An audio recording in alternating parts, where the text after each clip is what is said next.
Paul Elrarat, l'ancien champion des 12 coups de midi se livre à cœur ouvert dans un documentaire diffusé sur RMC Story ce jeudi 20 avril à 21h10. Rencontre. Avec 152 victoires et près de 700 000 € de gains, Paul Elrarat fait partie des gagnants qui ont marqué l'histoire du jeu de TF1, les 12 coups de midi, lors de son passage en 2019. Depuis, le jeune homme de 23 ans, autiste Asperger, est devenu auteur de 3 livres, notamment d'une autobiographie intitulée Ma 153e victoire, et également sociétaire des grosses têtes, sur les ondes de RTL, grâce à Laurent Ruquier. S'il avait confié ses difficultés avec un sociétaire au micro de Jordan Deluxe, l'ancien maître de midi a su au fur et à mesure trouver sa place, notamment grâce à sa répartie et sa culture impressionnante. Les téléspectateurs peuvent le retrouver dans un documentaire qui lui est consacré sur RMC Story ce jeudi 20 avril, intitulé Paul Elrarat, les victoires d'un autiste Asperger. Entretien. Paul Elrarat se confie sur son expérience aux grosses têtes sur RTL. Mon second degré a explosé au contact des sociétaires télé-loisirs. Est-ce que vous avez hésité à vous raconter face caméra?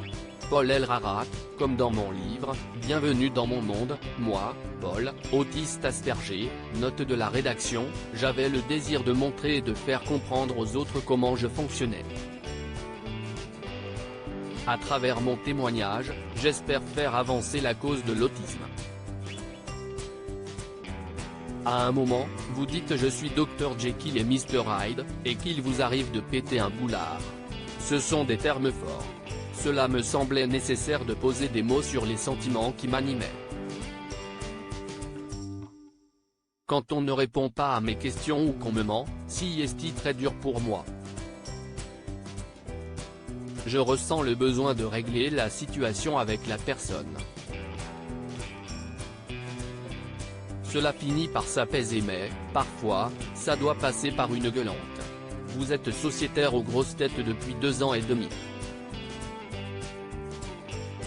Est-ce que cette expérience a été une révélation? Oui, sur mon humour.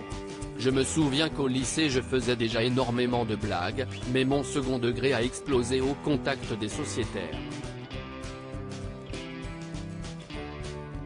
Je me suis aussi lié d'amitié avec certains, notamment Liane Folly. Paul Elrarat, ancien champion des 12 coups de midi, mes relations avec Jean-Luc Reichmann se sont apaisées. Laurent Ruquier est devenu un protecteur, il a un œil bienveillant. En plus de mes différences, je suis le plus jeune et je suis arrivé dans une émission où ce n'est pas aisé de trouver sa place. Il lui arrive de prendre ma défense à l'antenne mais les reparties fusent aussi de mon côté. Pensez-vous revenir un jour dans les 12 coups de midi, à l'occasion d'un combat des maîtres, sur TF1? On me le propose régulièrement mais, jusqu'à présent, ce n'était pas le bon moment. Si les conditions sont réunies, j'accepterai l'invitation avec plaisir. Est-ce lié à vos rapports qui se sont distendus avec l'animateur du jeu Jean-Luc Reichmann? Nos relations se sont apaisées depuis. Mais je ne souhaite pas m'étendre plus sur ce sujet. Pourra-t-on vous revoir prochainement à la télévision? Le projet de fiction adapté de mon histoire est en stand-by. Mais j'ai tourné une émission de télé en Corse qui sera diffusée sur C8. Il s'agit d'une immersion au sein d'un monastère pour se recentrer sur soi-même, une sorte de retraite spirituelle. Vous évoquez également votre célibat dans le documentaire. Est-ce que cela a évolué depuis? J'ai des échanges sur les réseaux sociaux plus que je ne fais des rencontres, mais ce n'est pas concluant. Ce n'est pas faute d'essayer mais trouver chaussure à son pied quand on chausse du 46,5, si est difficile. Rire, à lire aussi il y a peut-être eu un contentieux, Paul Elrarat dévoile la vérité sur sa brouille avec Jean-Luc Reichmann.